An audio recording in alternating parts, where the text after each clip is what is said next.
Hey guys, coming to you live from Miss Jessica's house. We wanted to have a little conversation between us and hmm let you listen in on some more topics that we think are of importance. And basically, the topic here today is boundaries make children feel safe. hmm So we want to talk a little bit about what that means, how we utilize that thought at kid time, and how that might translate at home. hmm So we had in particular, some parents were asking for feedback on sibling rivalry and how to combat that when you're all at home now. And we'll touch on that as well. But this is more of kind of a big picture that we wanted to talk about. Boundaries are important for children, and that is why they're always testing them because they want to know, are you going to stop them from doing behaviors that are unsafe for them? Right. So we see it a lot at school in terms of testing and pushing back. And we know the importance of following through, especially, when we're not dealing with two or three kids, when we're dealing with 80 or a classroom of 20 or 25 Yeah, kids. we're kind of pushed into that we have to follow through because if Mm-hmm. we don't, there's chaos. You can also find chaos, though, between two. Mm-hmm. Sometimes more because there's nowhere else to go and they Right, can't escape and go. What we often say, hey, let's go find somebody else to play with. right, Can't really do that at home. right. So I would definitely say, on the first part of thinking about sibling rivalry, it is okay sometimes to tell your children, I think you guys need some space from each other. Right now, when we're all home and we're working from home, the kids are cooped up, they're stuck together, they can't be with their friends, and it's maybe difficult to separate. But I think there are times where we need to say, hey, I'm going to have you play in your room and you play in the living room, and we're going to have a little break from each other because it is okay to take those breaks. They're being thrown into something really new and different, especially if you've got a preschooler and an elementary kid, Yep. or the varying ages. And the way to get attention from someone who is really trying to pretend you're not there is to poke at them. And when you're poking at them, you're going to get a reaction they don't want. And so, you're poking and all of a sudden they're in your face and they're, calling you names or being mean to each other. And then that gets into a bigger thing where all of a sudden you're really fighting. And parents will walk in and all they see is the fighting. They don't see what happened before it started to fight. Mm-hmm. So that is where boundaries are really important, and you can talk to your children about how they can set their own boundaries, especially the older. Let's just say someone who is in elementary school and you've got a 5-year-old. The 5-year-old doesn't quite know how to do that yet, but you can talk to that older child about, okay, well, he's going to do this. This is how you can respond. Responding to what is happening is probably your biggest thing to teach a child is that whatever you respond has to be respected.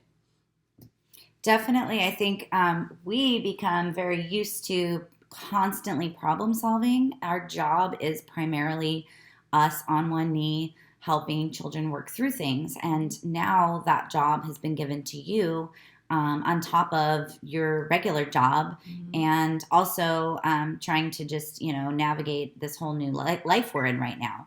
So we wanted to kind of discuss a little bit how we problem solve and how, it's important to talk through what's happening. Mm-hmm. So if you come into the room and it's coming to blows or it's getting loud and you pop in, take that moment to say, everybody, I want to hear you both out. I want to hear you. I want to hear you. I've listened to both sides of what's going on here, and then you can help them to guide themselves to the decision. They're going to respond the way you're responding. If you walk in and you are like, guns blazing, yelling, Yep. and screaming. Yep, that is, they're going to respond the same way. Yes. But if you walk in with the respect that, okay, I need to find out what's going on, let's figure this out, then they're going to take a breath, sit back.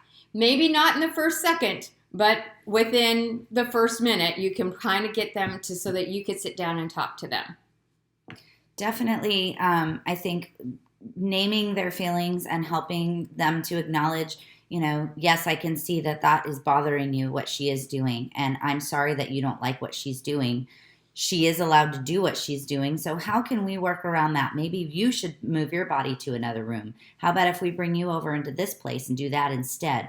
So that you're really allowing them to express themselves and respecting them. But like Jessica said, if you come in yelling and you're frustrated, or you've yelled 3 times from the other room for them to keep it down, and now you're walking into World War III, maybe the first time come in and say, hey gang, let's circle up and see what we need to do differently here. They are, again, I think very lost as we all feel right now, and their comfort and who they can be the rudest to and who they can poke at the hardest are their family. And now they can't poke at anybody else. So it's all going to be on each other. Miss Jessica and I were having an off-camera chat a few minutes ago that kind of inspired this conversation about teaching our children to speak respectfully to each other. And we were talking about how very often, we kind of let stuff slide because it's siblings and, that's just kind of how they are with each other.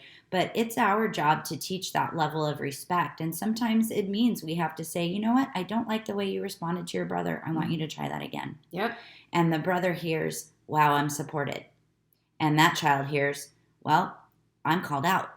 And then you follow through and make sure that they are being respectful. Otherwise, take the brother, walk down the hall and say, I'm going to talk to you right now because the other one's not really being respectful. So we'll deal with you. That'll get their attention quick. Right away. Because what do they want more than anything? Your attention and your reaction. Yep. So as soon as you start showing that frustration and raising your voice, they have hooked you in, they have pulled you into their clutches, and now you have to figure out how to navigate out.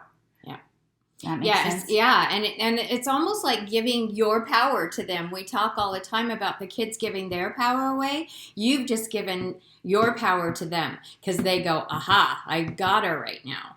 And so as the adult, as hard as it is sometimes, and we're all stuck inside, so we're all kind of in everybody's space, and it's really hard to be in just this one little space. We're used to more space.